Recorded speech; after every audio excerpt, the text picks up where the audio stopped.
every man under God. So as a man, you know, I got principles I stand under, which I didn't create them. You know, I learned them. You know, and as I learned them, I'm also supposed to teach. Right. You know, and in teaching them, it ain't in just speaking. You know, I can't tell you I'm a decent person. I got to show you that. Right. You know what I'm saying? Which means my actions got to be what's being, you know, looked at versus the sweet words I might say. It might sound good, but you know, man, it don't mean nothing if you can't see it. Right. You know, only to say, you know, to be a decent man, and for me in this day and time, man, is again, I think your flaws is you lying to yourself. You know, you should know what your capabilities are at this point, especially at my age. You know, it benefits me not to lie to myself at all.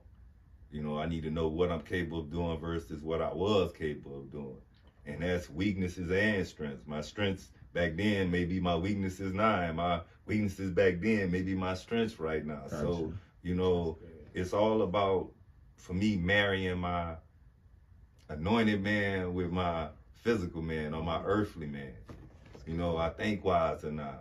You know, I ain't so hasty to jump into what I'm thinking or feeling, because I understand that's my earthly self, and I'm following a spiritual being. Right. Which means I got to activate his thoughts in my flesh, and that's where logic comes in. Man, I got this thing called, well, I wrote a story, and it speaks of love. But love